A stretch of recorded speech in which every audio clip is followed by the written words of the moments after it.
You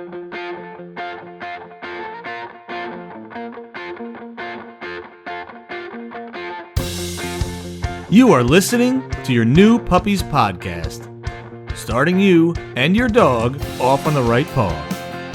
Here's your host, Debbie Salento.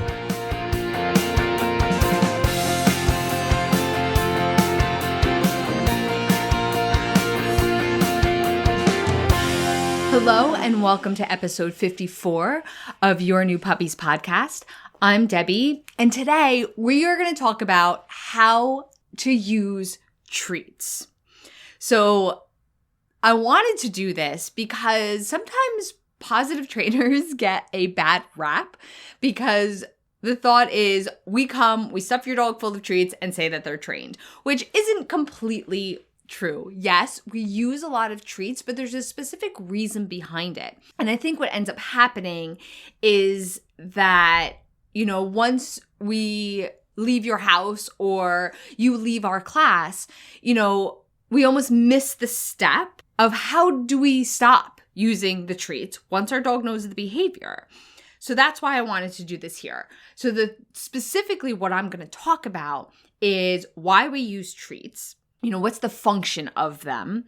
When we use high value versus lower value treats, because I do talk about that a lot. And that is important because if we always used high value treats, then they would lose their value. And there is an important function to them. And how to come away from them. Like how and when do we know to stop giving them the treats and just expect them to do the behavior for us? Okay, so first, why do we use treats? And the simple answer is that because our dogs are motivated by them. The vast majority of dogs are motivated by food. And I know there's a lot of non-food motivated dogs out there, and there are some things that you can do. Most of the time, it's just about finding that food that is motivating for them. And I'll talk about that more when I talk about high value versus low value treats. So whenever we're teaching our dog something new, which is usually when, your trainer is walking into your home, you're walking into class, or maybe you're even just watching a YouTube video, the behavior is brand new. Whether it's we want to teach them a formal skill like obedience, like sit, or we want to stop them from barking, or, maybe they're uncomfortable with cars or trucks on a walk and we want to change their association. Maybe they're reactive on a leash. And we want to also change their behavior, say when they see another dog. So anytime we want to teach a new behavior or even stop a behavior, first we have to motivate them to do it. We have to motivate them to act in whatever way we want them to act, even if it's as simple as put your butt on the ground. So we need to get them to do that behavior so we can reward it, so we can say, yes, this is what I want. And that's where the treats come in. It's just the most efficient way to get them to do the behavior. And that's the function of treats. We're motivating them, and that's why we use them. Now, the other layer of this is we also want to create a good association with the behavior. So sitting is fun because I always get a treat. Not barking at the dogs that go by when I'm on a leash is more enjoyable because I get rewarded for it.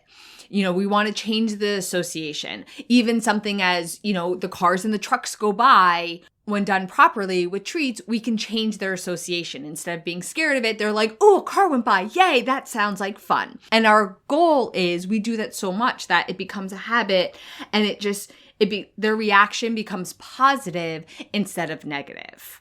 I always talk to my clients about when their dog has this habit, they bark at a dog every time they go by. Eventually they do it so often that they don't even know why they're doing it anymore. If you were able to ask them, why do you bark at dogs? They'd be like, I don't know. It's just what I've always done. So we want to change that association is why are you calm every time a dog goes by? I don't know. That's just what I've always done. It feels good because in the beginning we created that association, and the easiest way to do it is with these treats that they love. Okay. So that's why they're such an essential tool in the reward-based training, right? Because it's motivation and association.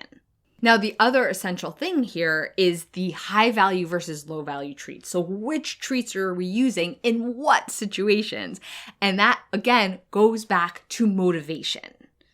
How motivated do we need our dog to be to start teaching them this new behavior?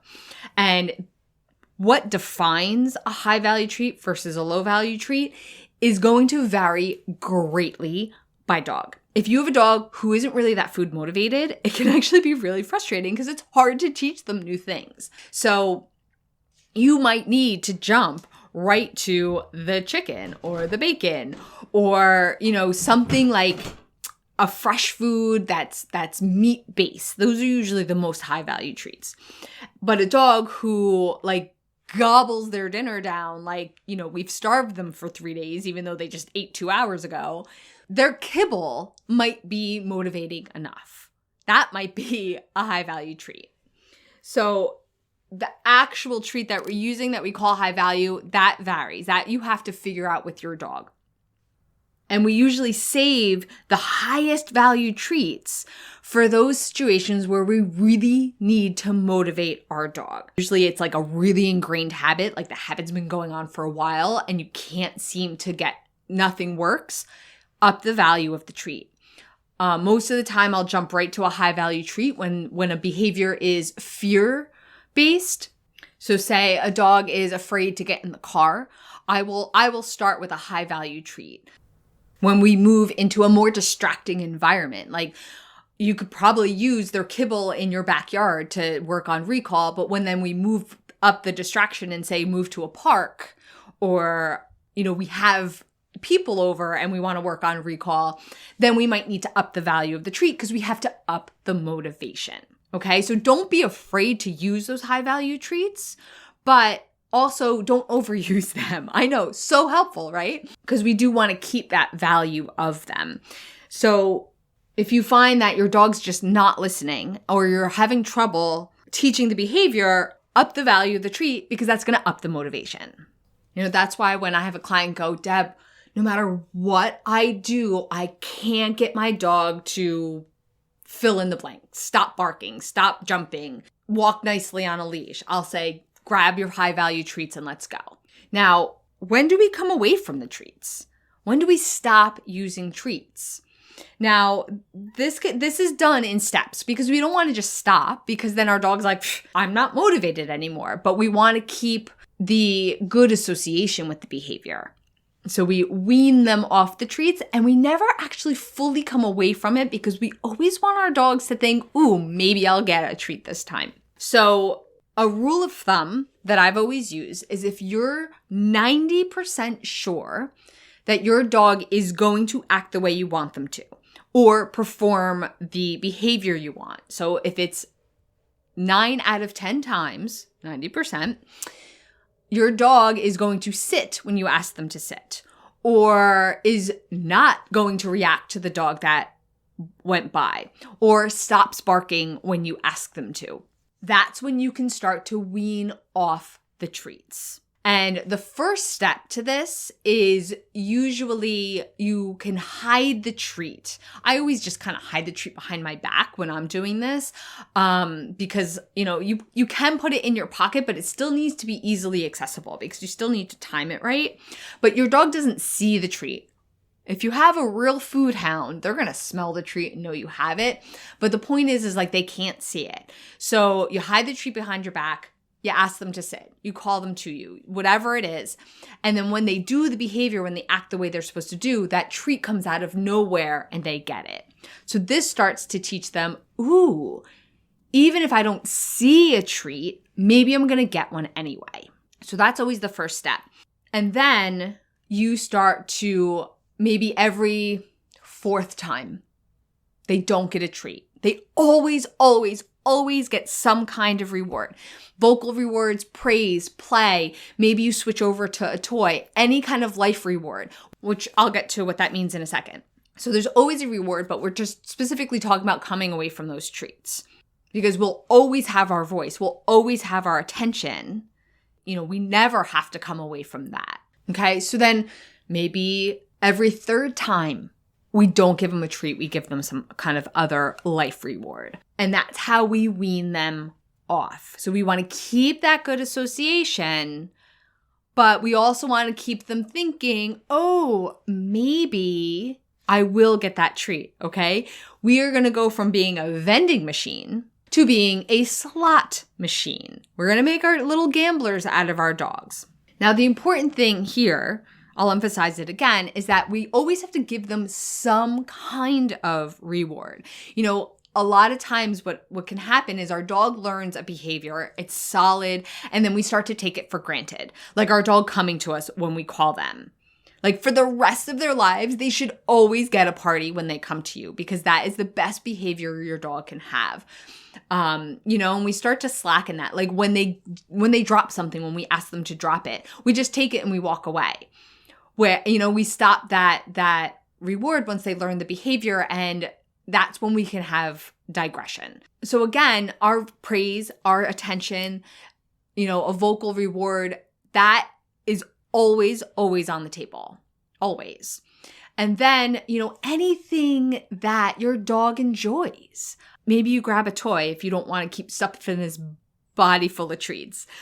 It could be as simple as going for a walk, getting to go outside because they sat and waited by the door. Now, I actually have an episode 31, where I go through a whole bunch of ways to reward your dog without treats. So if you want more ideas, then you can head over to that episode as well. It's playtimepaws.com/episode 31.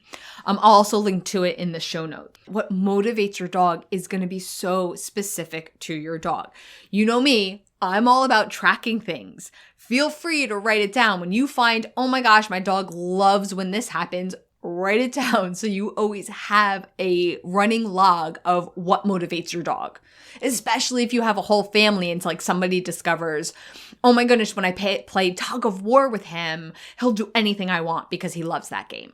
Okay, so there's always a motivation, but it doesn't always have to be treats at this point. Once they learn the behavior, 90% sure they're going to perform the way you want them to, then you can start coming away from those treats. Okay, so that is the proper way to use treats. It's so incredibly easy to get stuck always having to have your treats on you. And that is all I have for you today. If you are enjoying this podcast, you can rate and review it, and that helps other dog owners find the podcast. And if you'd like to continue training with me, I have both virtual in-person sessions and of course my 4-week puppy course. You can check all of those out on my website, playtimepaws.com. Thank you so much for listening. Bye for now.